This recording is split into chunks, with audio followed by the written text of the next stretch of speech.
Buenas noches. Al público que nadie ve. A nadie. No. Es por una parte en la película de Spider-Man en la cual Mira, en papá. la traducción mexicana Ya se me lo traducen como no digas mamadas Mary James. Pero ¿para qué estudias si se va a morir? Entonces se volvió popular. Me gusta que me digas James. ¿Para qué estudia su compañero si se va a morir en un año? ¿Para qué estudia? ¿Por qué no me sabes eso? Le gusta la física y química. Y aparte es muy interesantísimo que se va a morir. Vamos. No, ya no quiere nada. Ya, vamos.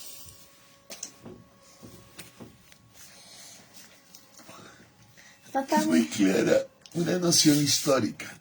La noción histórica nos habla de la época de piedra. época de piedra. Sí. Tenemos el paleolítico, el mesolítico, aunque muchos no entienden el mesolítico, y el neolítico. Todos estos se dividen en 3 etapas cada uno, ¿no? No, ya luego ahí sí. Porque hay paleolítico Sí. medio. Sí. Ahí ya no voy a entrar. Porque hay 3 etapas en cada Pero uno. toda la etapa de la edad de piedra la vamos a entender siempre como el registro real imaginario en la historia.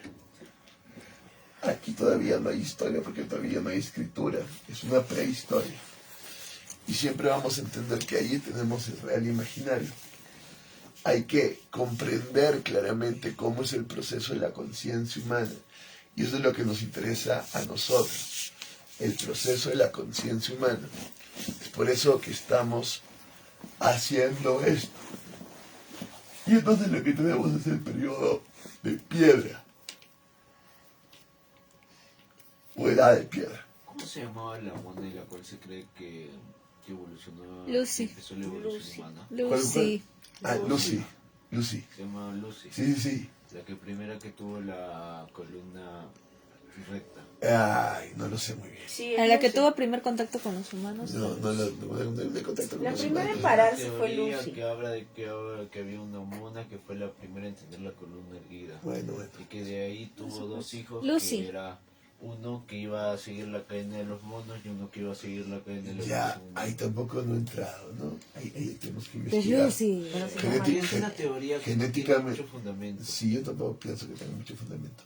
Genéticamente sí hay mayor fundamento hablar de la primera Eva, hace 200.000 años en África. Eso genéticamente que se ha llegado a eso. Pero también tendríamos que investigarlo, Bueno, ¿no? se supone que la humanidad empieza en África. Claramente.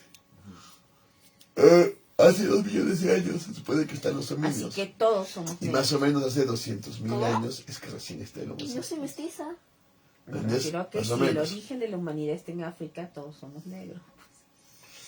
Sí, pero esto es un poquito ¿Por más. dónde? Es un poquito Si el origen más. de la humanidad es en África ¿Cuál era? y supuestamente ¿Cuál África la eran primera negros, evolución humana? entonces ¿por qué hay blancos? Que Porque se supone que según te adaptas. te adaptas según el clima al lugar donde Se te has supone que ido te- y van cambiando tus características. Claro, Entonces, lo sí. Por negro ejemplo, es tú una estás acá, adaptación del nosotros sol. estamos acá, Entonces sí, estamos más morenos. no, Si te roto. vas a Lima, te blanqueas más. Si hay no es cierto, sí. Sí, Ya, acá pero- no sé. Y la piel negra por el hace más fuerte. Ya. O sea que si un africano, o sea que si Claro, un sí, Margarita también. afroamericano se queda en América y Sí, sigue tiene su cambia. familia. Cambia su familia. Él no. Él tiene también ciertos cambios. Vas a ver que Por sí. adaptación Pero son pequeños. al espacio conforme van pasando sus descendientes. ¿Se vuelve blanco? Sí, Se vuelve blanco. Así lo va a confundir hasta cierto afroamericanos. punto, ¿no? Dependiendo de su posición al sol, dependiendo de qué factores, dependiendo de Depende qué. del clima. Vamos viendo, pero hay una adaptación. Y hay una.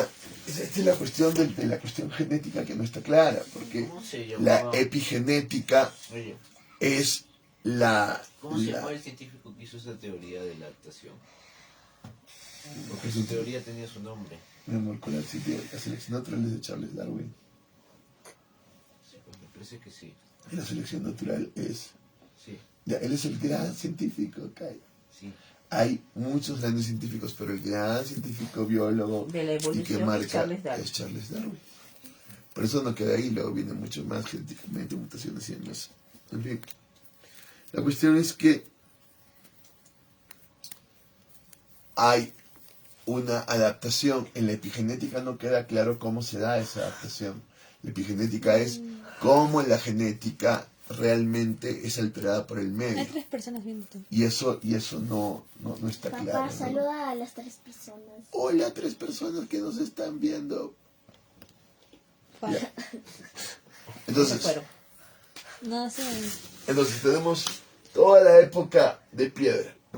Para nosotros la trabajamos con el registro real e imaginario.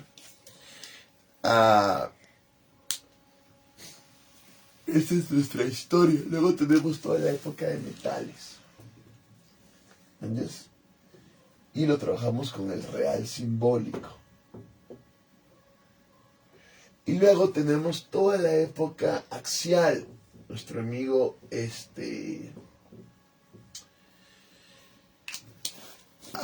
Karl Jasper hace este concepto, es un filósofo, fenomenólogo, que hace este concepto de la época axial, que viene más o menos siglo 8 antes de Cristo. Algunos los ponen en el siglo 10, otros empiezan desde el siglo 12, hasta algunos van hasta el siglo 5, pero nosotros podríamos llevar esta época axial hasta el 0, hasta la venida de Cristo. Y es en esta época axial que se logra el espíritu absoluto.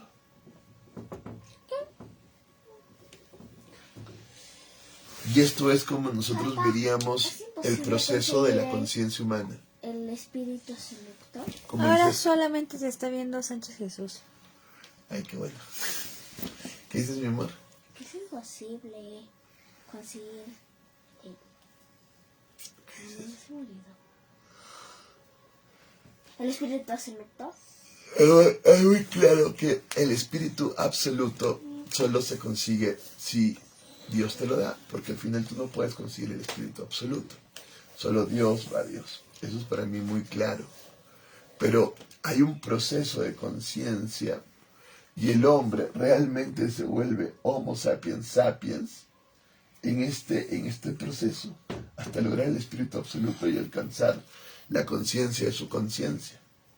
Y es ahí donde realmente hay un hombre que sabe que sabe. Y el culmine es en el cristianismo, es con Cristo. Ese es el espíritu absoluto. Luego vendrá el espíritu revelado y nosotros lo pondremos en la Edad Media, ¿no? El siglo V después de Cristo hasta el siglo XV. ¿Entiendes? Edad Media. Nosotros tendremos aquí el espíritu revelado. Espíritu revelado. Sí, eso es lo que tendremos. El espíritu absoluto y el espíritu revelado.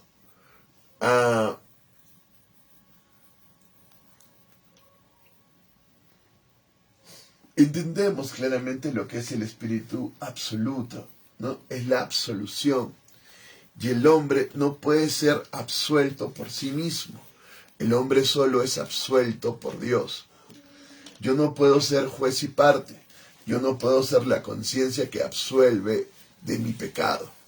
Mi pecado está dado acá, en el real imaginario, y está dado acá, en el real simbólico. Nosotros entendemos el pecado en el real imaginario con la confrontación con la naturaleza y la madre. Aquí hay un pecado tremendo que invierte nuestra conciencia. Y entendemos el pecado en el real simbólico con la confrontación con el padre y el complejo de Edipo. Ahí está nuestro pecado. Y entonces lo que tenemos son contratransferencias. En estos procesos hay contratransferencias acá y contratransferencias allá. Si yo estoy en contratransferencia, mi conciencia no puede estar reconciliada con la naturaleza. Por lo tanto, yo empiezo procesos de causa, procesos de causalidad para entenderme con la naturaleza. La causalidad no nace con Aristóteles, y está presente en la magia, y está presente en toda la ciencia esotérica. Y vamos tratando de imponerle nuestro logos a la naturaleza y tratar de manejarla de alguna manera.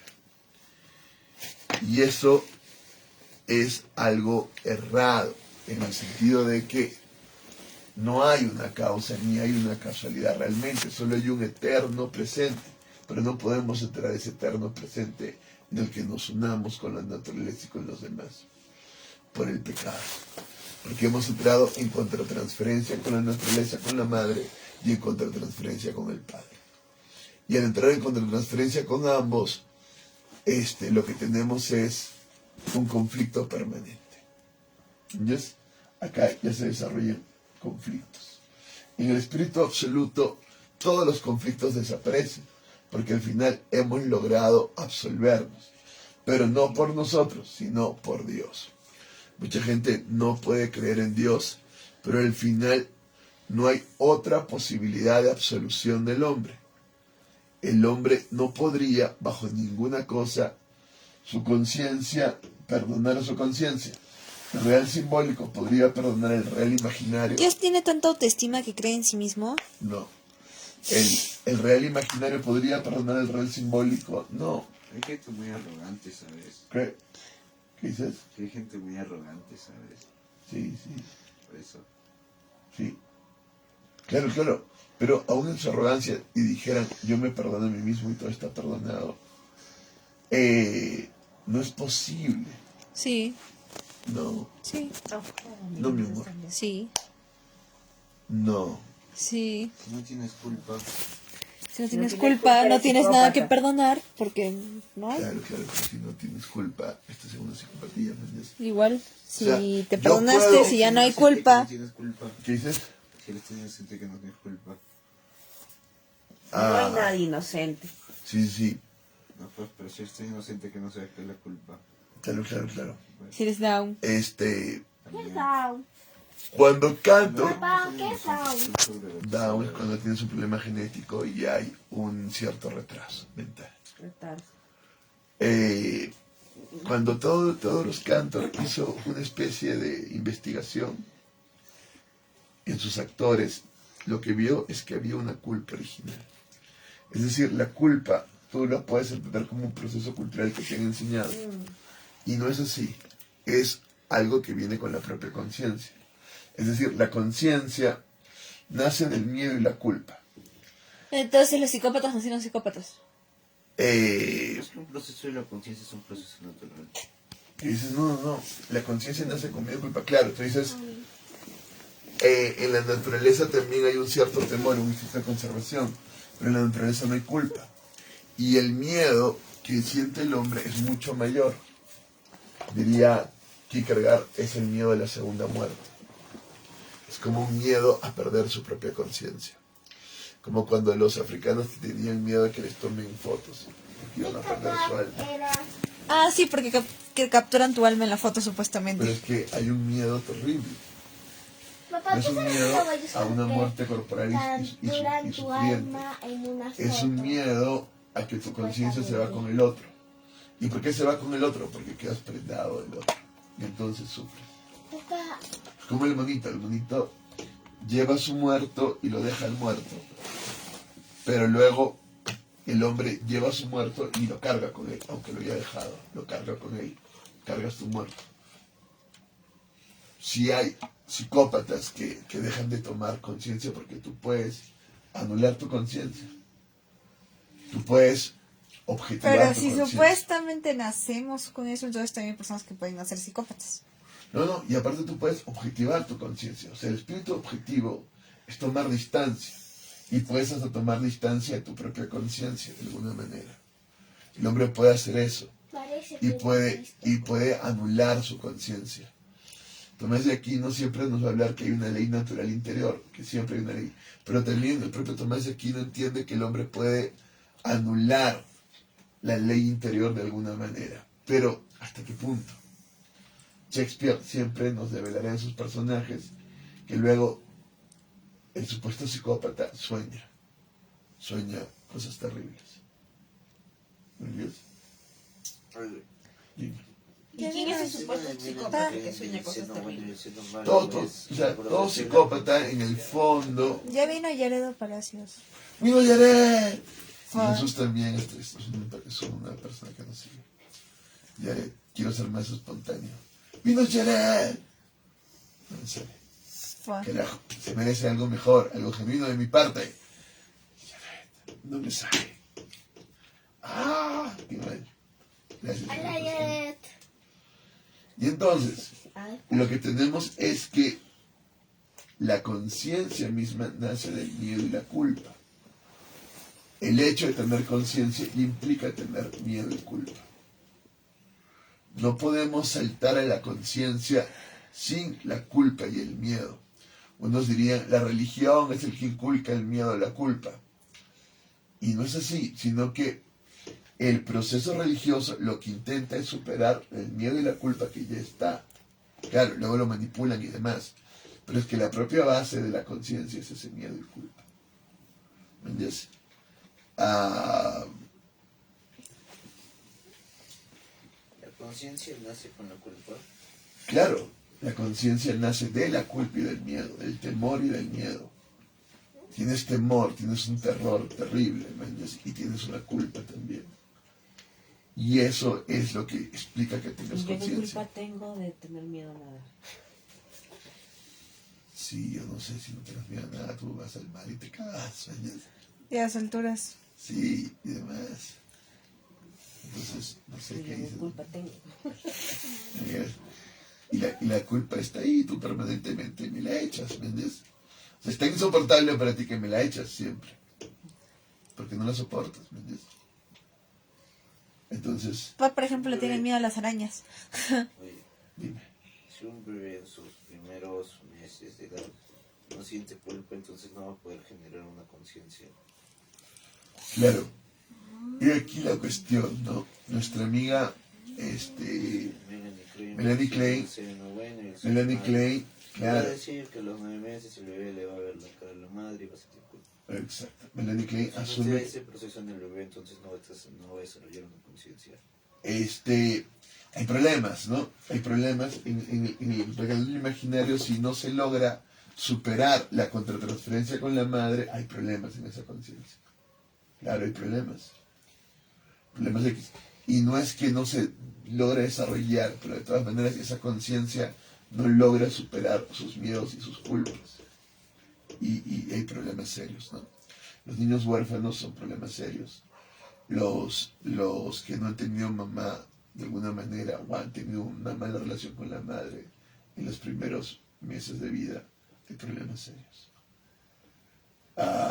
No quiere decir que no hay una conciencia. Recordemos, en el sistema de Melanie Klein, tenemos al niño y es la culpa la que le permite superar la envidia y el odio.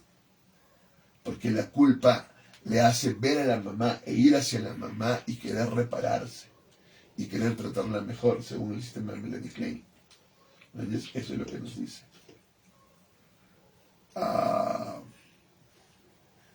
Sí. Sí, eso es lo que nos dice. Claro, ¿cómo probamos que Melanie Klein tiene razón? Al final lo de Melanie Klein es una interpretación a partir de los juegos de niños y a partir de sueños dichos de niños, es una interpretación. probando Entonces, como un niño. o sea, es como cuando dicen de Freud. Freud nos habla del complejo de Edipo y nos habla porque al final es judío. Y su cultura judía es la que le hace. Ya. El psicoanálisis todo es muy subjetivo. Claro, otra cosa, lo subjetivo, ¿no? Que tenemos que entender.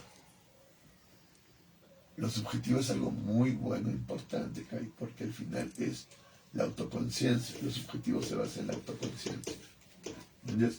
Cuando tú dices subjetivo y tú dices, subjetivo es algo... No. Quiere decir que tiene una autoconciencia. En cambio, cuando alguien está diciendo algo que todo el mundo dice, eso no es subjetivo. Eso es, está hablando como hablan sus amigos, está hablando como habla la gente del colegio, está hablando porque lo leyó en internet, pero eso no es subjetivo. Subjetivo quiere decir que ha tomado autoconciencia. Y en ese sentido hay un proceso de objetivación de sí mismo de alguna manera. Y eso es lo verdaderamente subjetivo. Y ya es realmente subjetivo si logra un absoluto dentro de su subjetividad. Distintas definiciones dependiendo de la situación y el contexto. ¿Qué dices? El término subjetivo va a tener distintas Claro, como todo significante, en contextos va a significar distintas cosas. Pero yo les doy el contexto filosófico y les doy a Hegel, ¿no? Y cuando nosotros hablamos de subjetividad, nadie mejor que Hegel para hablar de subjetividad. ¿Entiendes?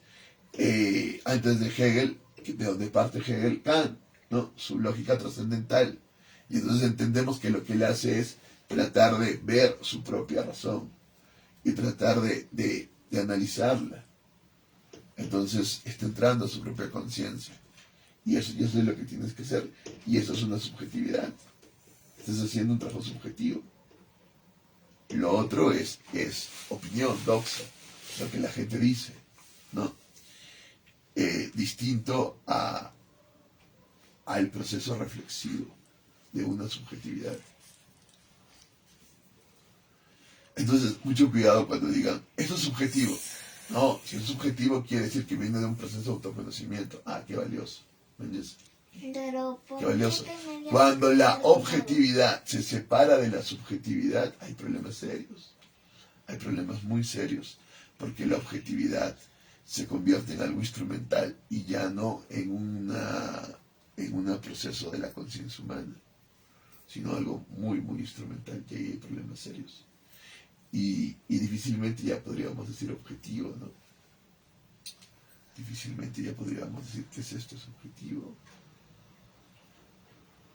Eso es un problema. Bien, entonces, la culpa nos habla de que hay conciencia. El miedo nos habla de que hay conciencia. Si la conciencia logra superar la culpa y el miedo, logra el espíritu absoluto. Porque es en el espíritu absoluto que se logra superar la conciencia y el miedo. Como dice la Biblia, aquel que ama a Dios está libre de todo temor. Al final se dice esto, ¿no? En el proceso, en la carta de San Juan, se entiende claramente que el que está en Cristo ha sido librado de todo temor. ¿Que ama más o menos a Dios? Sí. Sí, el amor no puede ser nunca tibio. El amor se manifiesta porque tú entregas todo, ¿no? Eso es el amor. O sea, el amor no es una cuestión de más o menos, ¿no? El amor, si está, es todo. Porque eso es el amor, ¿me entiendes? Y se entrega todo. Si tú quieres ir midiendo tu amor y viendo cómo, difícilmente estamos hablando de amor, ¿no? El amor nos lleva a esta totalidad, a esta unión de lo real imaginario y lo real simbólico, y la superación, y se logra esta libertad en lo absoluto. Eres absuelto. Es muy importante esto porque si yo soy absuelto, quiere decir que yo he renunciado al real imaginario. Ya no estoy en el registro real imaginario. Ya no estoy adorando la piedra, el esto, ni estoy buscando tener cosas. Y que también he renunciado al real simbólico. No estoy invocando, no estoy tratando de evocar cosas, no. He renunciado a estos reinos y he alcanzado el absoluto. Porque me he arrepentido de mi carnalidad y me he arrepentido de mi propia mente y he entrado en la conciencia divina. Y entonces estoy absuelto. Eso es lo que se logra naciendo espiritualmente. Pero el problema es que el proceso no es en los hombres completo, ¿no? Para nada. Ellos alcanzan lo absoluto, pero de alguna manera lo pierden. No es que en ese momento llegan al absoluto y están totalmente conscientes y liberados del real imaginario, real simbólico, ¿no? Al contrario, van a tener un montón de registro real imaginario que no muere y van a tener X deseos concupiscentes en el mundo de representación imaginaria y van a tener un montón de cosas simbólicas que realmente ellos no pueden superar. Y tiene que venir todo un proceso de concientización para que la conciencia vaya madurando y realmente muriendo a al real imaginario y al real simbólico. Por ejemplo, en los Vedas, ¿no? En los Vedas tenemos el triple sacrificio del fuego. Entonces yo tengo que pasar por el fuego del cuerpo, el real imaginario. Tengo que pasar por el fuego de la mente, mi real simbólico, toda la cuestión que tenga. Y tengo que pasar realmente el real el alma. Tengo que nacer de nuevo. Y entonces tengo el absoluto de alguna manera. ¿Qué dices? No, no te pases, esta hora no, pues, sé que tus palabras te perdón, pero... No seas así, pues. Apúrate, instrucción desde acá. Papá, ¿por qué Joder. tú también vas a ir? Sí, o sea, Son cosas de la naturaleza, pero... Ya, vamos. la naturaleza llama. Ya vamos. Entonces luego viene el espíritu revelado que tiene la paradoja de velar este absoluto en lo contingente, en lo que está esclavizado. Y viene toda la Edad Media con este problema. El proceso histórico no se cumple porque el hombre no logra superar su real imaginario. Es decir, si el hombre hubiera superado el real imaginario en la Edad de Piedra, el hombre tendría una comunión con la naturaleza. El hombre no tiene la comunión con la naturaleza. No lo logra. ¿Me entiendes? Aunque nosotros entendamos que el hombre sí estaba en comunión y toda la macana, desde que el hombre prende fuego, ya hay un problema con la naturaleza tremenda. ¿Me entiendes? Como en la secuencia que hacíamos con tu mamá, que prende fuego y de pronto los animales desaparecen. Porque ahora tú eres un ser peligroso. ¿Qué? ¿Podemos ver la secuencia? No, mamá está cansada. No me quiero enseñarla. ¿Quieres enseñar tu secuencia? Ya ves. Y entonces, no hay una comunión con el hombre. Si el hombre es igual que un bebé, el bebé no logró tener una comunión con la madre. Igualito, el hombre no logró tener una comunión con la naturaleza.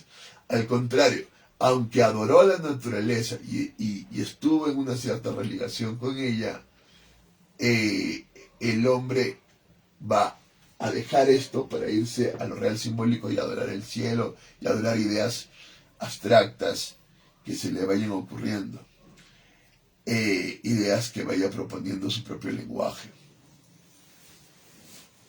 Entonces el hombre no logra realmente una ecología natural nunca. Los fósiles que tenemos dan cuenta de que donde llegó el hombre desaparecieron un huevo de especies. Entonces lo que tenemos es que desde siempre estamos destruyendo nuestro entorno y no estamos reconciliados con él. De alguna manera ahí la teoría de la evolución se va a la mismísima, porque se supone que en la teoría de la evolución el más fuerte es el más adaptado y el hombre no es un ser que se adapte, sino que más bien adapta, transforma la realidad a su conciencia y a su espíritu. Es aquí como para pensarlo.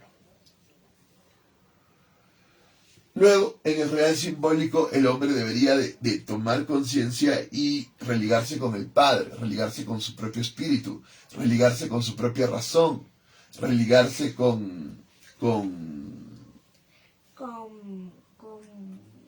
¿qué? Con algo trascendente a lo inmanente, porque al final el lenguaje nos va a llevar a pensar algo trascendente a todo esto.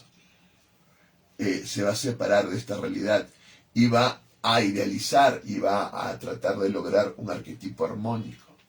Pero el hombre tampoco se reconcilia con eso. En el complejo de Edipo el hombre no logra superarlo y siempre va a querer matar al padre. Siempre. No solo el hombre. Claro, pero si el hombre se religara a lo trascendente y hubiera logrado la religación con lo trascendente, estaría en lo eterno y como tal estaría en comunión, ¿entiendes?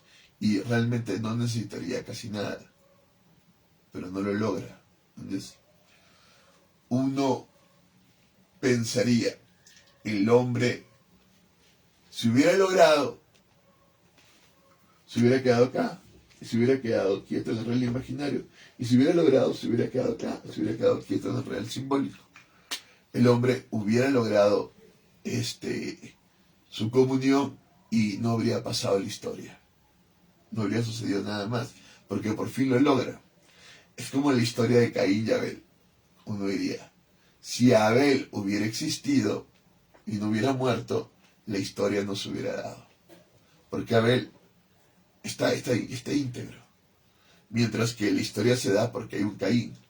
Y Caín necesita de alguna manera superar la culpa y el pecado que ha cometido. Y necesita encima probarse a sí mismo que puede superar ese pecado. Porque lo va a querer hacer sin Dios. Entonces la historia del hombre no es la historia del bueno que logra realmente integrarse. La historia del hombre es de aquel que no logra integrarse, de aquel que no logra religarse, conciliarse y la sigue cagando. Y busca otras alternativas para tratar y algo sucede, pero la gran mayoría de hombres no logran integrarse.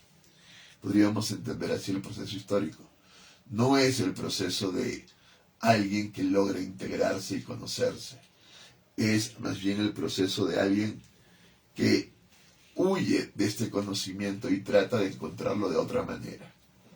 Y no afronta lo que verdaderamente es. Y no pide perdón, y no se arrepiente, y no toma conciencia. Y huye permanente de tomar conciencia, y entonces eso provoca todo el proceso. Es bien loco, ¿no? Porque uno pensaría que los hombres van tomando conciencia y entonces van progresando y van haciendo cosas. No, esta no es la historia. El hombre no se reconcilia con la naturaleza, no se reconcilia con Dios. Pasa el Espíritu Absoluto. Si tenemos fe, Dios mismo se encarna y ¿qué hacen con Dios? Lo matan. Porque no lo soportan. ¿Entiendes? Es imposible soportar a alguien que esté integrado. Si yo veo a alguien que esté integrado, lo detesto, porque devela mi pecado. Entonces lo mato. Porque si yo veo a alguien que es bueno, entonces yo soy una mierda. Yo me creo un tipo chévere, y creo que soy un padre más o menos.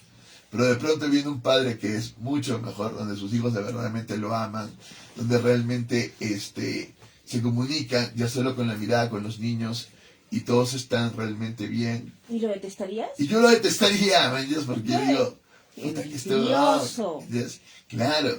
Porque Luego, él no es él. y luego Ya sabe me perfectamente. acercaría a conocer, a aprender, ¿no? De una manera humilde. Pero, de hecho, hay una tensión. No voy a ir donde este hombre y voy a decir, oh, qué grande. Sino que voy a decir, no, esta weá es mentira. Quiero ver cómo, y a ver dónde lo cojo, ¿me entiendes? Ay, ¿Por qué? Porque, ¿quién es este weón? O sea, ¿cómo es posible que logre cosas que yo no puedo lograr? ¿Qué pasa, no? ¿Qué hay? Y de hecho, de pronto simplemente ama, ¿no? Ama realmente sin mis miedos, sin mis trabas, y logra una relación mucho mejor de la que yo logro con ustedes. En el Espíritu revelado, el hombre tiene que revelar esta divinidad. De hecho, para mí, el ícono de esto es San Francisco. Nosotros siempre ponemos el Espíritu revelado en el arte, pero desde mi punto de vista no hay mayor arte que la vida misma. Es decir, el arte tiene que desaparecer, igual la religión tiene que desaparecer, la metafísica tiene que desaparecer y la vida tiene que develarse. Entonces el verdadero arte es acabar con todo artificio y que simplemente la vida se muestre en toda su plenitud. Pero para eso se necesitan ciertos artificios para que esto se dé. De hecho, a San Agustín le aparecen artificios tremendos como los estigmas y demás, pero que él se supone no se los hace, sino que el propio Espíritu va develando, y él va develando a Cristo en su cuerpo. Y con esto logra superar la paradoja de develar lo absoluto en lo contingente, en lo que está atrapado. Y San Francisco lo logra. Él es el gran Espíritu revelado. los grandes artistas logran cosas hermosísimas. Nos quedamos con Miguel Ángel, nos quedamos con Leonardo. La historia se queda con ellos y tiene mucha razón en quedarse con ellos. Nos quedamos con Shakespeare, con Miguel de Cervantes. ¿Para qué se ve libro? Nos quedamos con el Rey Mono, claro que sí. Pero la cuestión es que la gran obra está en la vida. Y la gran obra es que en la vida se superen todos los artificios. En todo momento estamos construyendo artificios, porque los necesitamos para develarnos. De alguna manera el propio lenguaje es un artificio, que de hecho lo es. Pero hay un momento en que el artificio es superado y la vida se manifiesta plenamente. Eso es lo que esperamos. En San Francisco los artificios son superados y lo que tenemos es una vida plena.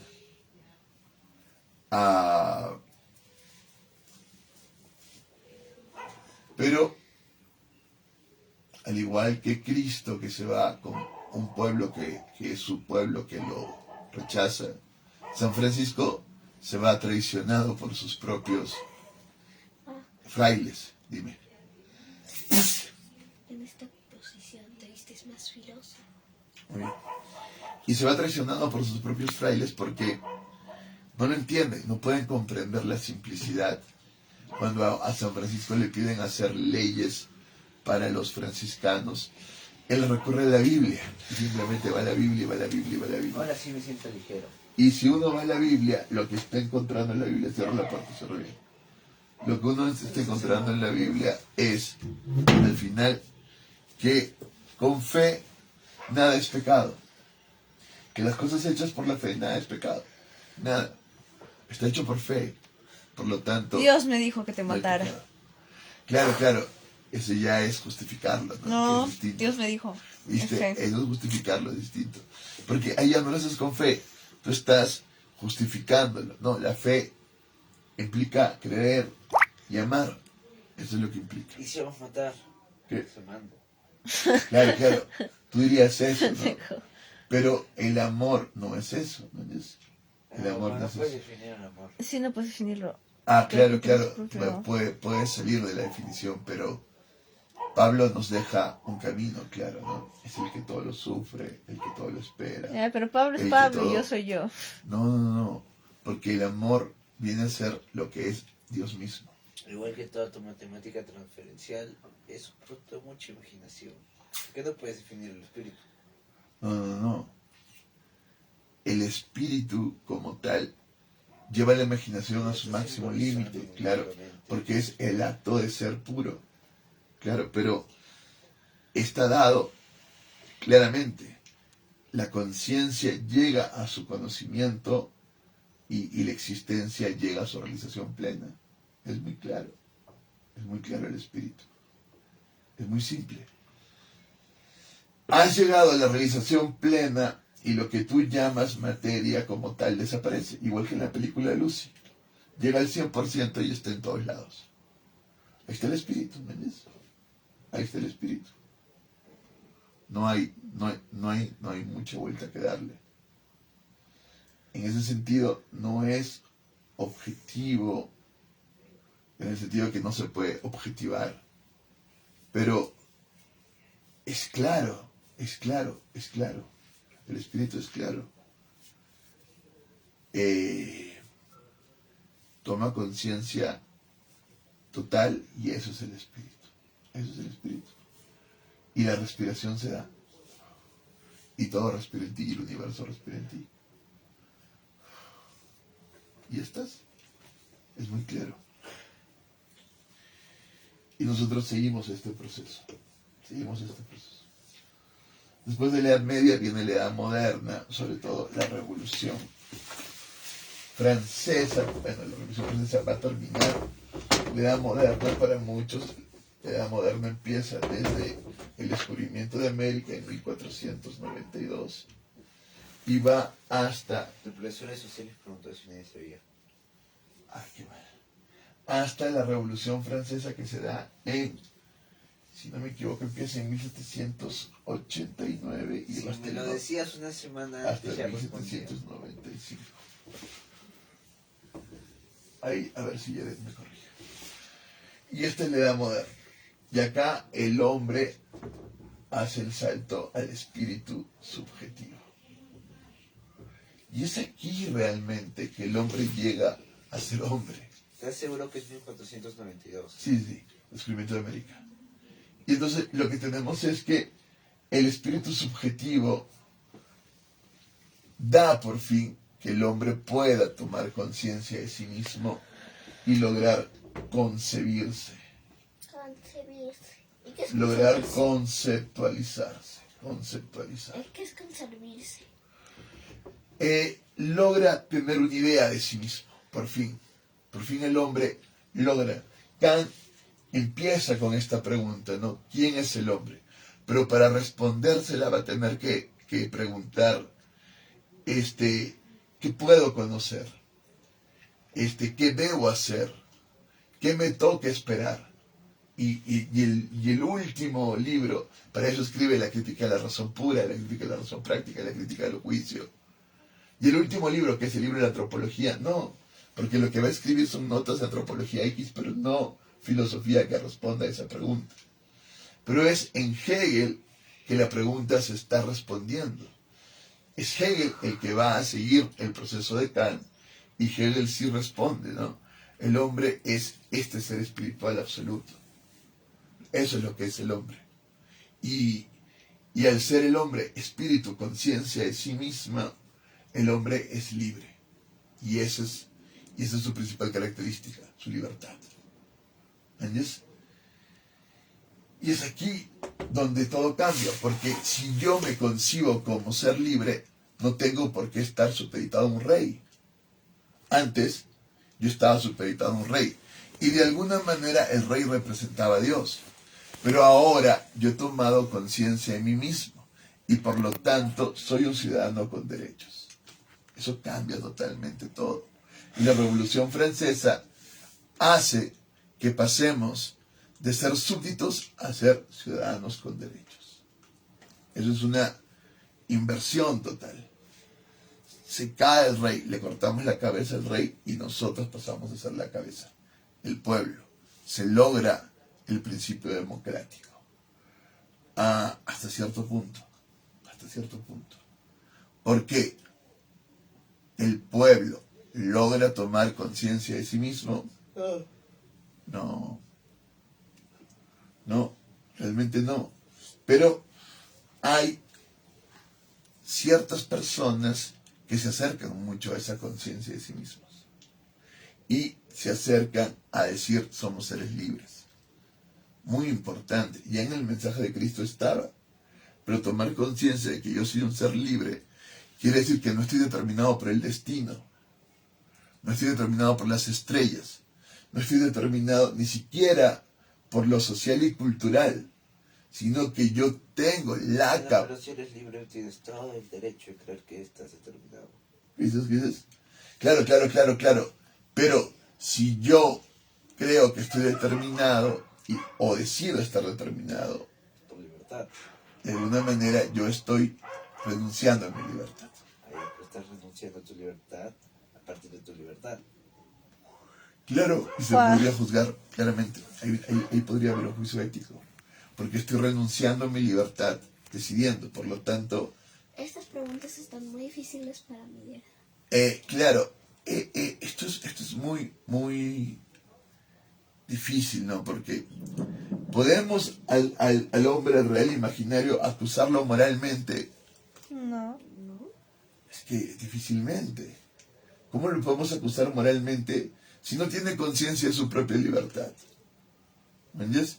¿Cómo podemos acusarlo, hombre? ¿Podemos al hombre real simbólico acusarlo moralmente? Difícilmente, claro. Lo que hacemos es, en la época de los metales, la ley del talión. Y ojo por ojo, ¿me entiendes? Y entonces algo se te revierte con eso. Ojo por ojo, diente por diente. Claro, ojo por ojo, diente por diente.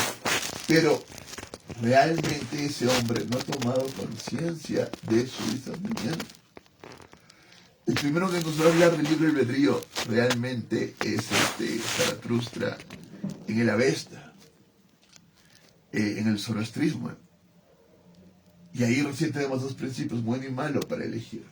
Pero aún son dos principios exteriores a la conciencia humana. Con Hegel conceptualizando, recién decimos no, esto es la conciencia humana.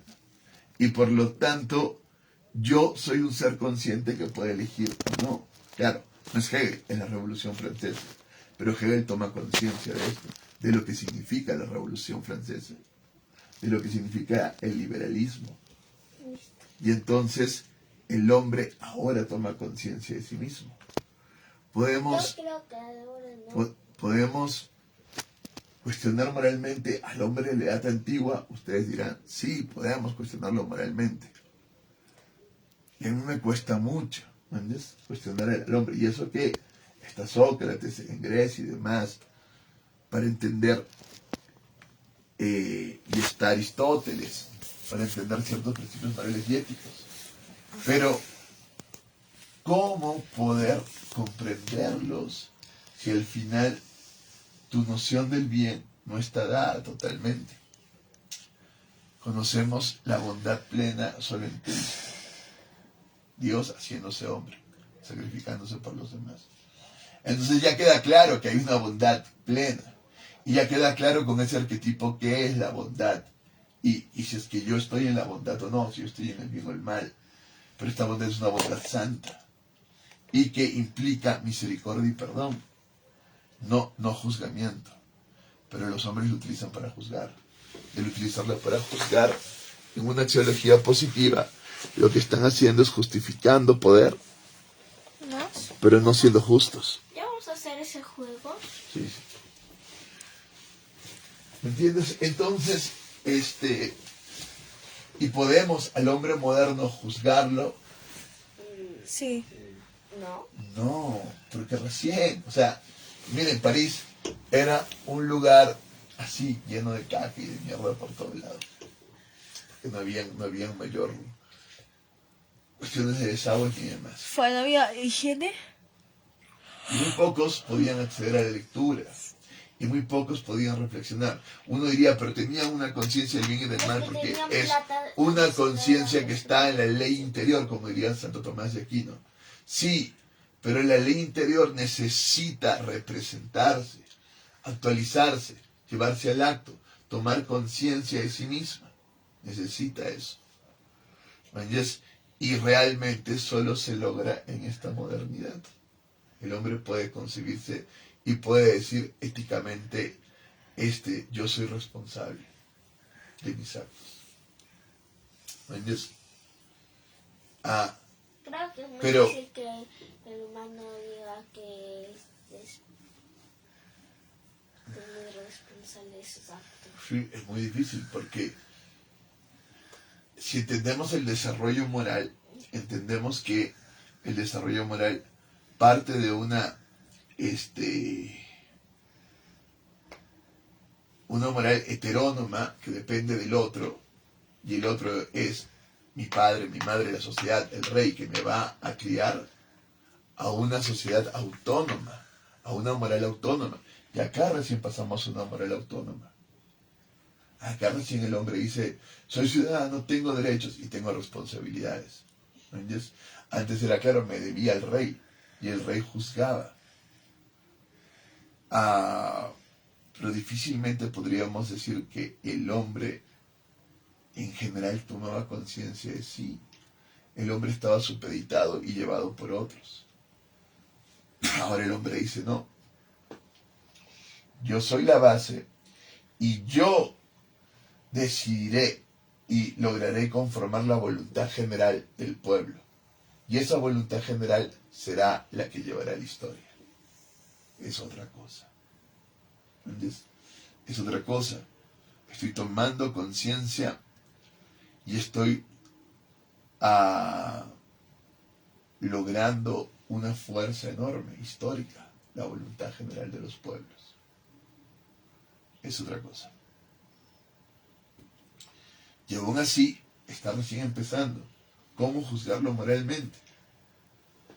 Y luego viene la época contemporánea, que de alguna manera viene hasta acá, pero que yo hago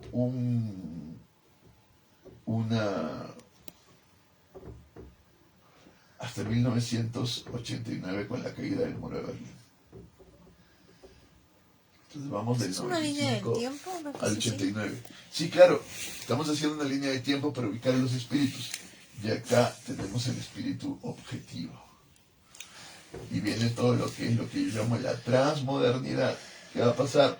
Ahora vamos a transferir mi sistema objetivo del Estado liberal, lo voy a transferir a las otras civilizaciones, a los otros mundos. Y en esa transferencia va a ocurrir una dialéctica. Y entonces van a haber 4 sistemas. El conservador, que quiere ir hacia atrás y que se va a convertir en lo fascista, porque dice, no, yo no quiero lo liberal, no, lo que yo quiero es una cabeza y un cuerpo que obedezca a la cabeza. Y esta cabeza es la que tiene que mandar este cuerpo.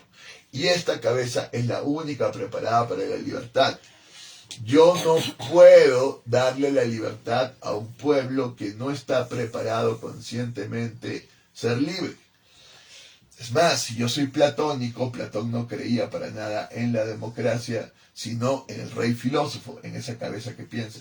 Y el fascismo va por ahí, porque está diciendo un cuerpo, pero una cabeza que piensa. Y los fascistas, sobre todo en Alemania y en Italia, ellos dicen, nosotros somos los herederos de la cultura griega, romana, greco-latina. Somos los verdaderos herederos de la cultura occidental. Los demás no la han entendido, no la han comprendido.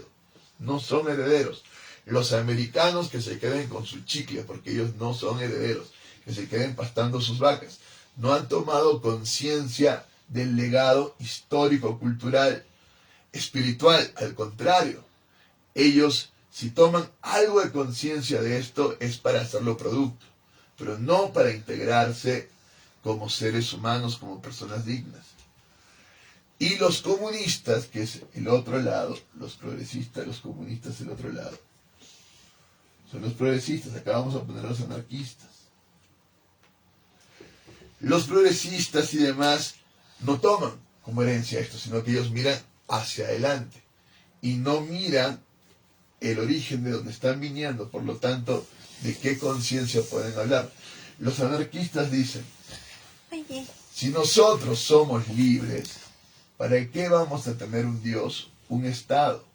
¿Para qué vamos a estar supeditados a alguien si somos libres? ¿Por qué voy a necesitar un Estado? Y es cierto, si yo tomo conciencia en mí mismo, ¿por qué voy a objetivar mi conciencia en un Estado? A Hegel es claro, mi conciencia y mi libertad tienen que objetivarse en un Estado que garantice esa libertad. Pero para los anarquistas es claro que ese Estado no es una representación de la libertad, sino de la opresión, porque deviene de las monarquías, las aristocracias anteriores. Si yo ya tomé conciencia, mi conciencia no se puede proyectar en un Estado burgués, sino en una comunidad libre, sin Estado. Pero el problema es que los anarquistas Pero ¿cómo va a ser no una comunidad libre están sin Estado? realizando el proceso espiritual, sino que ya lo dan por hecho. Dime.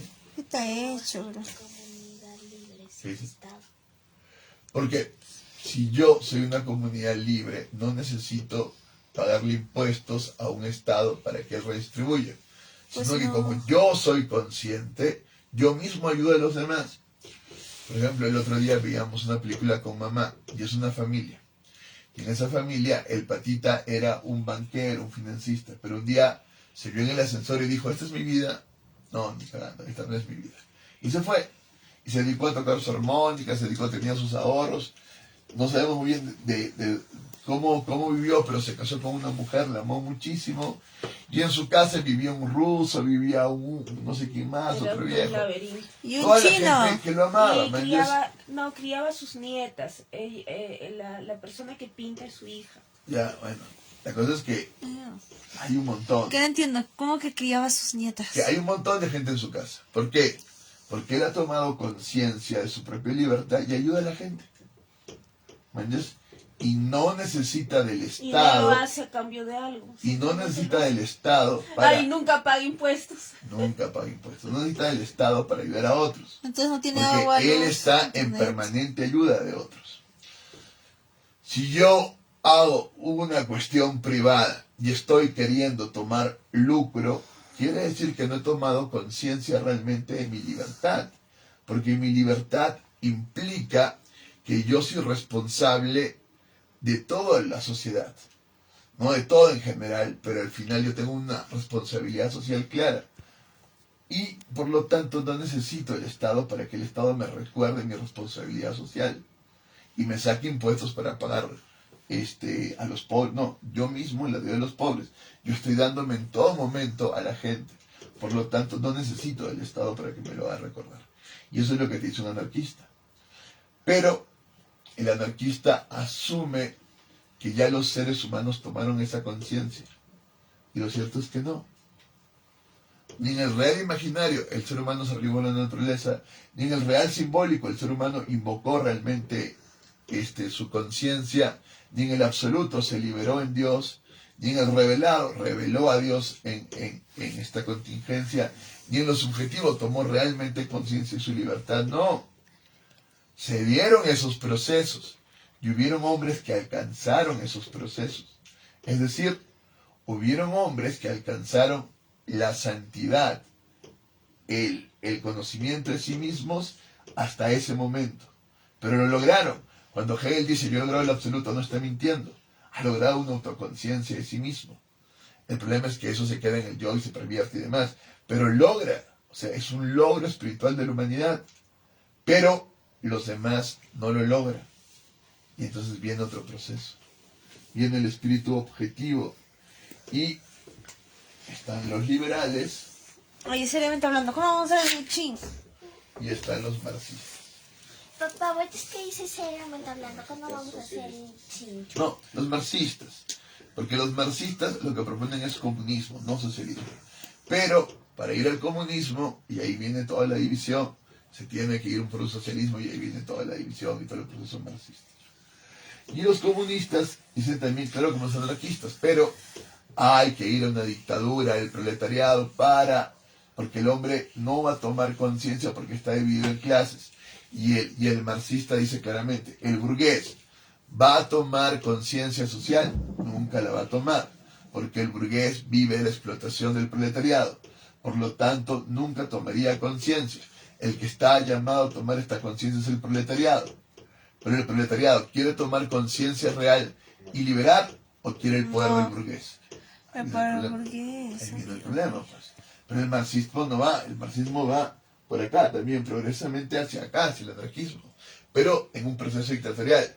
Si yo asumo el poder dictatorialmente, luego yo voy a liberar a mi pueblo, no, porque yo me quedo en el proceso dictatorial, claramente. ¿Entiendes? Y entonces no libero. Y ahí vienen todos los problemas. Entonces no se ha tomado la autoconciencia y no se está objetivando esa autoconciencia. No se está transfiriendo realmente. Los liberales tampoco, porque se supone que los liberales tendrían que ir a esa conciencia y liberarse. Pero los liberales entienden en su proceso que lo más importante para su proceso de conciencia es el dinero. Porque ellos dicen, los griegos tuvieron tiempo porque habían esclavos. Yo he tenido tiempo para pensarme y conocerme a mí mismo porque tengo dinero. Y porque con el dinero invierto en muchas partes y ya no trabajo. Y eso me da tiempo para tomar cierta conciencia. Pero al final, la base es el dinero. Entonces, lo que yo necesito es que no toquen el capital. Y ahí viene todo un problema. Se pierde la conciencia y se van por el capital. Y necesito de un Estado que proteja el capital. Los comunistas dicen, no, yo necesito de un Estado que proteja al proletariado y lo lleve al proceso de liberación, al proletariado. El comunismo es el Estado que protege al proletariado. El capitalismo dice sí al ciudadano, pero no es el ciudadano, es el capital. Quiere un Estado que proteja las inversiones. El comunista quiere un Estado que proteja al proletariado y que lo lleve realmente a una socialización de los medios de producción y a un desarrollo educativo y demás. Pero al final los dos van por un Estado. El monarquista no quiere un Estado. Y el conservador propone un Estado-nación nacionalista, que no es un Estado, es la propia nación-Estado. Pero la nación misma es el Estado. Pero en ese Estado, la cabeza manda, el cuerpo obedece. Y el cuerpo no puede decir sí, no, cuestionar, no. Hay una cabeza, hay una dirigencia de un partido nacionalista que encima es súper divino casi, que va a dirigir, y la cabeza está en el Führer, ¿no? La cabeza está en el dictador, en aquel que va a marcar el norte, y a él hay que decirle que sí. Se gana mierda, todos ellos, va la Primera Guerra Mundial, va la Segunda Guerra Mundial, va la Guerra Fría, y al final gana el liberalismo. Entonces, y llegaremos a la caída, la Guerra Fría, cae el muro de Berlín, y se termina la Edad Moderna, donde lo que se intentó es objetivar esta conciencia. No se objetivó la conciencia, cayó el mito, cayeron todos estos mitos y entramos a lo que llamamos la posmodernidad, y aquí viene el antiespíritu. ¿Cuándo vamos a hacer el lichín? Ya. Acá viene la posmodernidad, inició en el 1989, pero nuestro amigo Nietzsche, ya estamos más o menos en el 1900. Marcel Duchamp con su fuente en el arte está más o menos en el 1914, con toda la cuestión dadaísta. Y desde aquí ya están haciendo la posmodernidad. Viene el mayo del 68. Aquí está la posmodernidad. Y en el 89 cae el muro de Berlín y ahí entramos en la posmodernidad totalmente. Mi tiempo es el tiempo posmoderno, donde viene la cuestión feminista, la cuestión postestructuralista,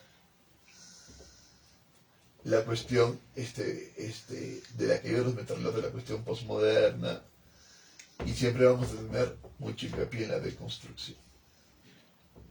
¿Entiendes? Y una cuestión postcolonial. Cae el centro de Europa, ya el centro no es el hombre blanco. El hombre blanco, heterosexual, ya no es el centro. Entonces, Es el odiado. claro, de una manera sí, de alguna manera. Y lo que tenemos es que la mujer pasa a ¿Quién ser chingados no odia a un hombre blanco? la historia, heterosexual? pero no pasa a ser la historia, porque es una poshistoria, no hay historia, porque ya no se intenta objetivar la conciencia libre, ¿no? Al contrario, se combate el lobo, se combate la razón, se pasa a una voluntad. ¿Entiendes? Esto hace que pasemos a una posverdad. No hay verdad, todo se relativiza. Se invierten los valores y aquí está el antiespíritu. Este es el antiespíritu. ¿Entiendes? Y eso es lo que hemos estado haciendo con tu mamá y demás. Es el antiespíritu. Ahora, el chin. Ya. Lo que viene luego de esta posmodernidad, lo que viene es lo que nos tocaría leer ahora, el espíritu desintegrado. Papá, es que quiero hacer el lichín. Y ahora lo vamos a leer. Ese es el espíritu desintegrado, E6, que es lo que yo llamo el absoluto algorítmico. Entonces, se han dividido un montón de huevadas. Feministas, gays, indígenas, minorías negras, en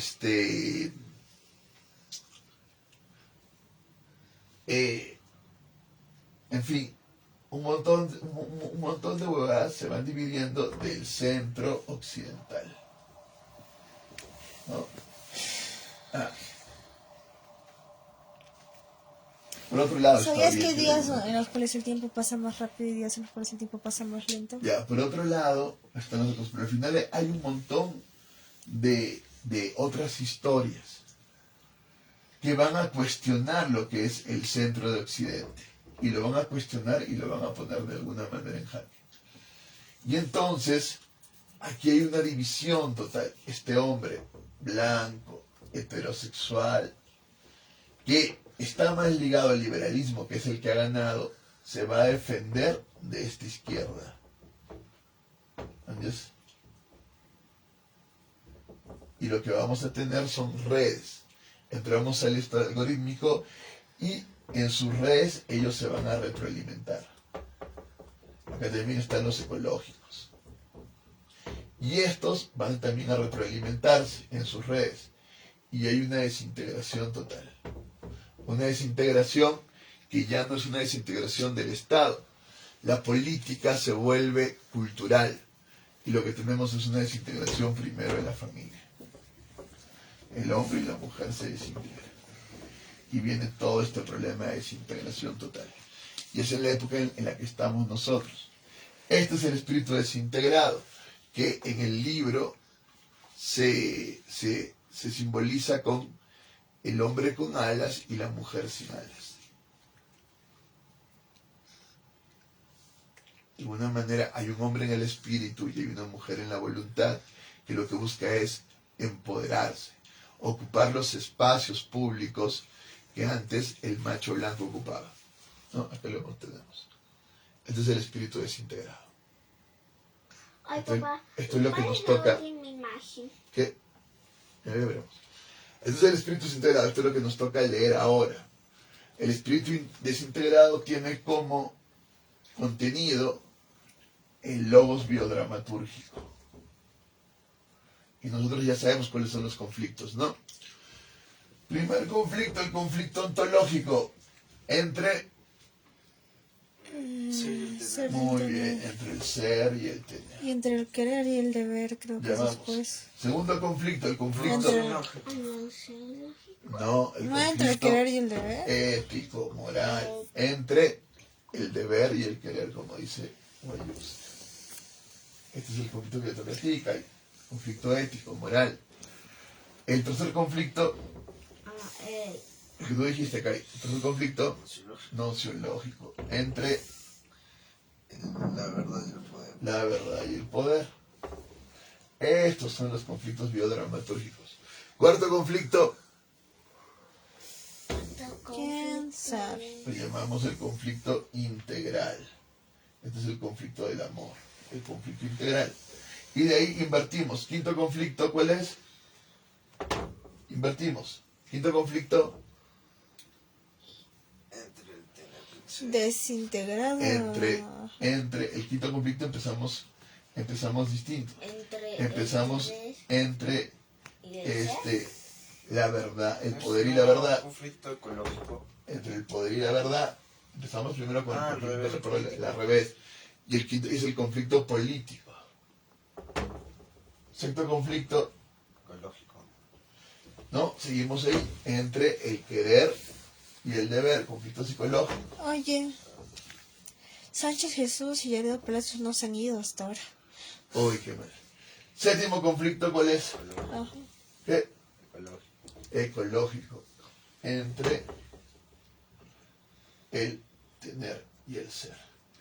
Y el octavo vuelve otra vez al cuarto, que es el conflicto integral. El conflicto entre Cristo y su iglesia, el conflicto del amor, el conflicto de la sin transferencia. Este conflicto al final, que es el verdadero conflicto, porque al final de lo que se trata es que el espíritu y la materia se unan, la voluntad y la conciencia se unan. Eso se trata todo. En todo momento se trataba de eso. En el real imaginario se trataba de eso.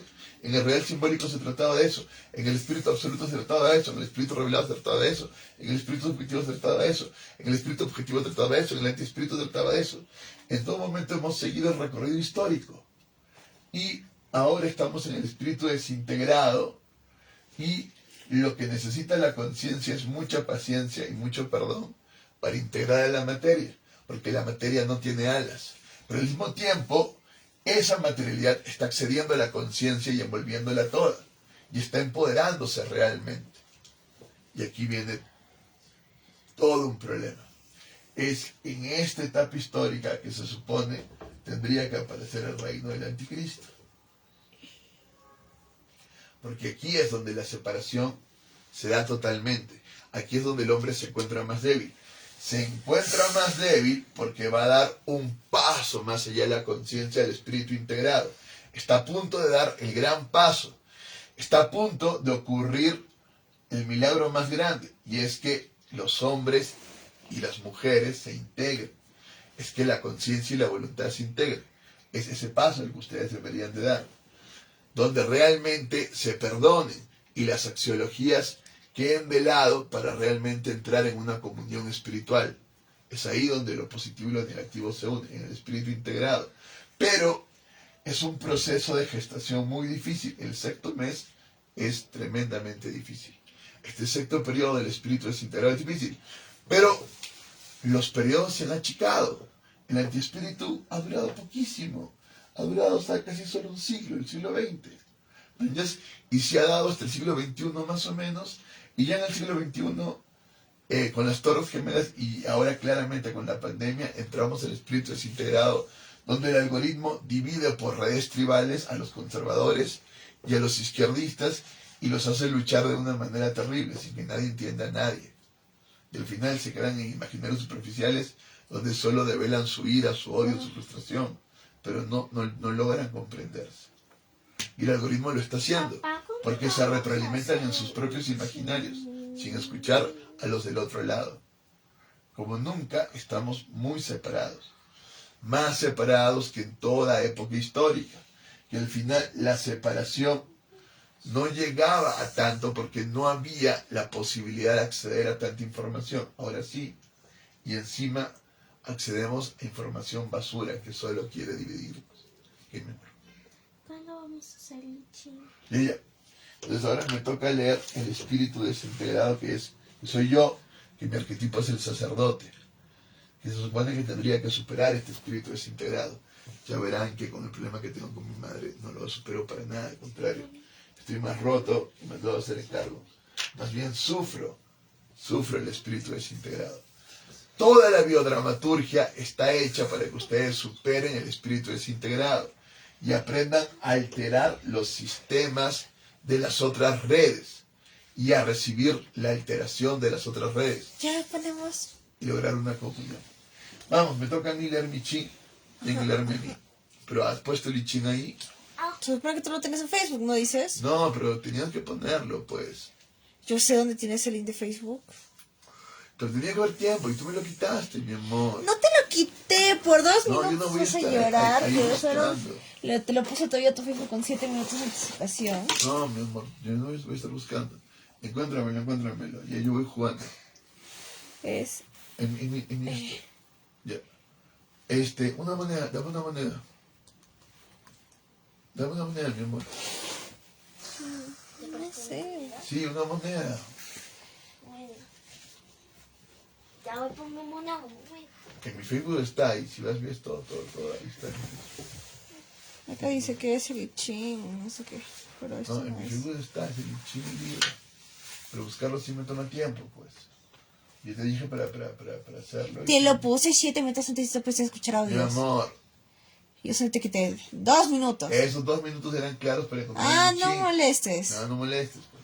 Ahorita te paso. No, yo te La lo puse con moneda, 7 minutos de entonces, no, leo anticipación. el libro, pues. Ay, qué desintegrado que estás. Sí, estoy muy desintegrado. Papá. No, de verdad, estoy muy desintegrado. Ya quisiera ser un gran sacerdote que les ayude realmente a integrarse, pero al final soy un chamadán que está muy desintegrado. En el Arca de la Libertad mi personaje es chamadán. No llego a ser el verdad humilde que se integra. Yo estoy de una manera desintegrada tremendamente. Si tu madre está conmigo, Recién a la segunda. es la única posibilidad. Tíramela. Es la única posibilidad de integración que tengo. No, parece tu lechín. Con 50 céntimos. Que está en mi Facebook, mi amor. Sí, pues acá lo estoy buscando. En mi Facebook. Está ahí buscando en tu Facebook. Ya, más abajo, en alguna de esas. Publicas demasiado, bro. Acá está, hecha inversión de no sé qué cosa. Ya, voy a jugar. Ya. Ya. Me voy a leer a mí mismo. Ya. Ya, ¿A ti esto mismo? Es cara, ¿no es cierto? 50 céntimos es cara. Sí. 2 más 2 miércoles más 2. No puedo creer. Es esto, ¿no? Tolichín. Sí, mi amor. Sí, es eso. ¿Y qué pongo? Sí, ¿Sigue, eso. sigue leyendo? ¿Qué? ¿O es PDG gratis? No, nada, solo sigue leyendo, no toques nada, solamente lo abajo y ahí va. Ah, ya. ¿Qué? Ya. ¿Lo vas a hacer? Ya. 2 más 2. 3 más 2 7. ¿Listo? Ay, papá, es imposible llegar a 10. 3 más 2 más 2 2 más 7 ya. Oye, tengo un yin primante en lo primero. Tengo un 2 más 2 más 2. ¿Qué otro Jin? Otro yin primante. Primante. Sí. Me exprime este yin. Wow. 2 más 2. 3 Ah, más 2. 3. Ah, Otro yin. Ah. El último. 2. 3. Más 2. 3. 2. Ya. Más 3. 3. Oye, carajo. ¿Qué? 8. Tengo full jeans. Estoy fregado. Vamos, esto no va a ser nada bueno. Soy madre. Mira, soy madre. Este es el Pero chip papá de sí la es madre. padre. Sí, pero te abajo. falta. Se nota que estás embarazada. Ah, no, ya hiciste los 6. Sí. Esa es mi Ah, madre. ya, son Soy madre abajo. Y aquí 2. arriba soy. Creo que soy lago. A ver, no sé. No es lago. A ver, vamos. Es esto, ¿no? Sí, ese es. Soy abajo. No, Loto, arriba un Jin y abajo 2 Yans, ¿no? Sí, un yin y dos. Entonces es este que no tiene nombre. Tui. Ese sí tiene nombre. ¿Es Tui? No, ¿qué es este? A ver, ahí le va a salir su nombre. Vamos. Ya. Y abajo soy madre. Yin Yin. Kun, Es 45. 45. 45. Abajo todo. 45. No tanto. Papá, mamá está muerta. ¿Dónde estoy? A ver, ¿en qué número estamos? Sí. No, está en el 6, no, 45. Entonces, ¿por qué me dices no bajes tanto? Más. Está bajando. Ahí. Ahí. Ahí.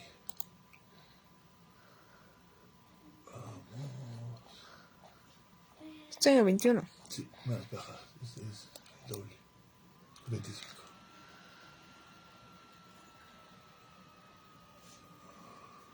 ¿22?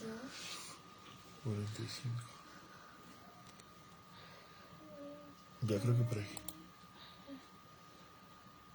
32. No, más bajo más. 33. 34. Y ahora sí. 36. No es 45. Sí. Por eso pues falta. Más. 30.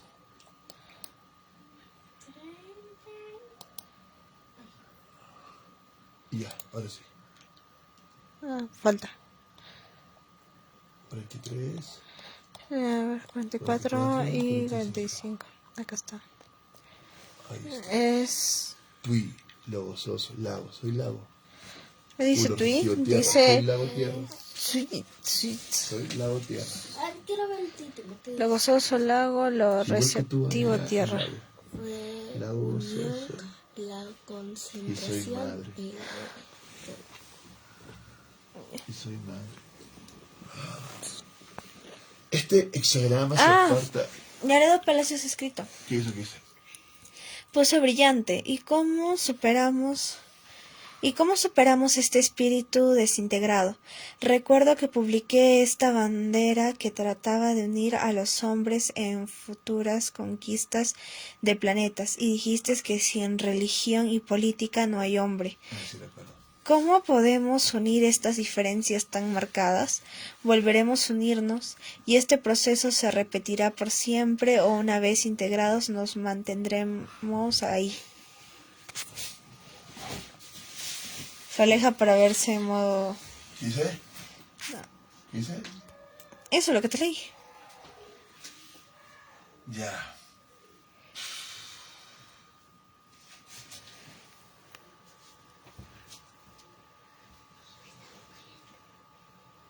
Pa, Desde la teoría... Se quiere hacerlo interesante. No, espérate. Un rato. te Desde voy a la... decir algo que te va a descentrar. No, no le digas, no le ¿Dónde digas. encontraste el protector de dedos de la katana? No. Tenías que buscarlo. Lo busqué, que hayamos limpiado ahora para ver si no lo viste, pero nada. No hemos limpiado. Oye, hemos limpiado y luego yo he sacado todo lo que estaba bajo la cama que tú lo pusiste. Ya. Para encontrarlo a mi mamá. Y no estaba. Ya, pero por favor, Kai, ahora no me haces eso. Era para descentrar. Ya, no jodas. ¿qué hora es? Según el proceso transferencial, lo que tenemos en el proceso transferencial es esto.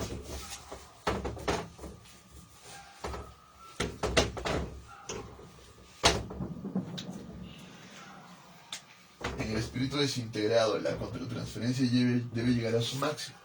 Si yo llego al máximo en una contratransferencia, en un conflicto, luego me abre la sin transferencia.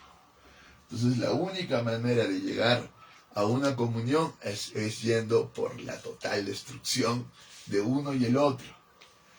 Ahora, ¿se llegará a esa sin transferencia o nos destruiremos? Yo solo puedo poner fe en una cuestión divina, ¿no? En que haya una posibilidad de una segunda venida de Cristo. Eso es lo que yo creo. En esa segunda venida de Cristo se supone que el proceso se da una sola vez y para siempre. Se supone. Si es que no llegáramos a una cuestión total de agudización de conflicto, no se podría dar la sin transferencia. Solamente agudizando la contradicción al máximo, nuestros amigos marxistas dirían, uno de estos ganaría. Pero si agudizamos la contradicción y los dos se dan al máximo, no les quedaría otra que pasar una sin transferencia y encontrarse, conocerse. Toda esta contratransferencia se puede dar, pero si el algoritmo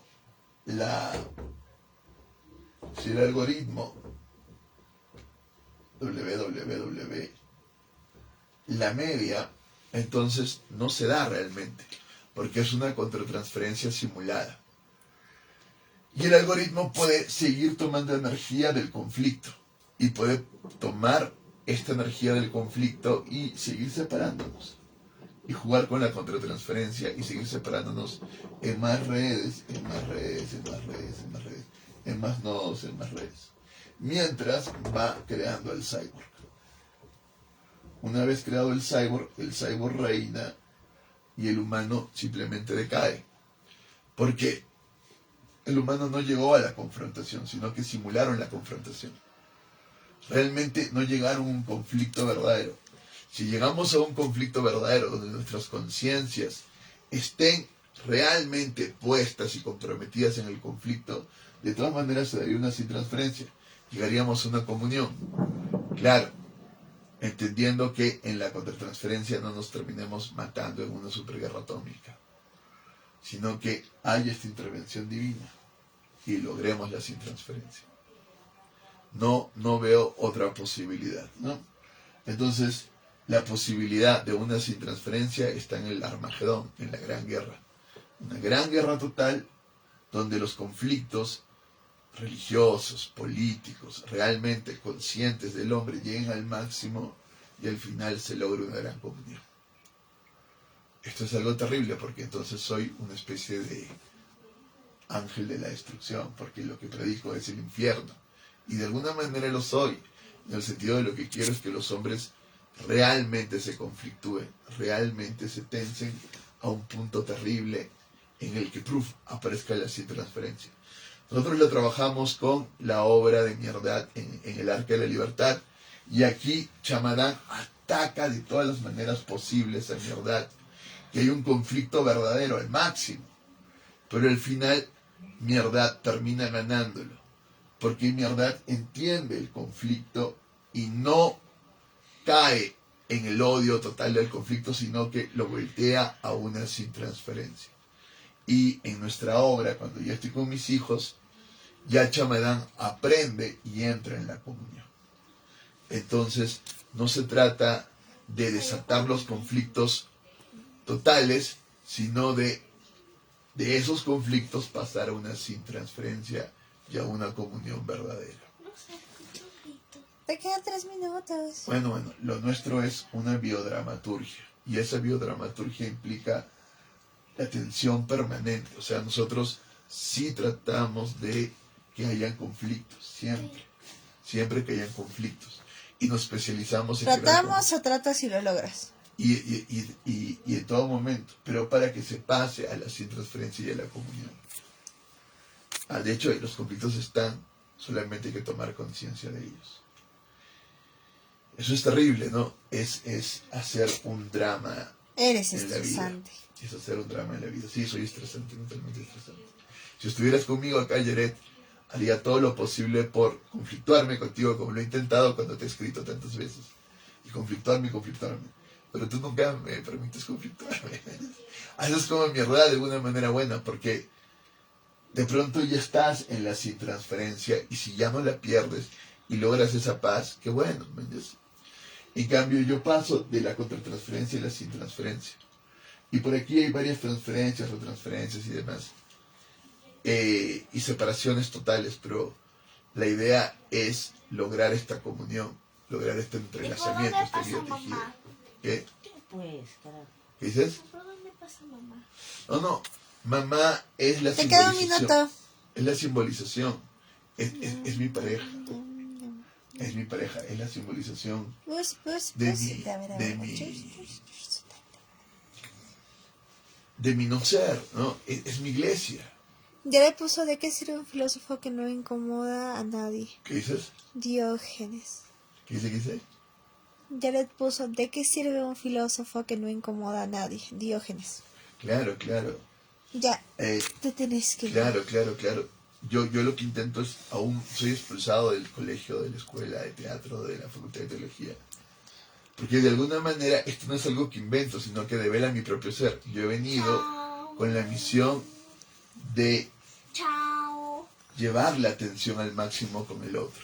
Chao, pobre. Llevar la atención al máximo para que esa atención se vuelva comunión. Chao. Chao.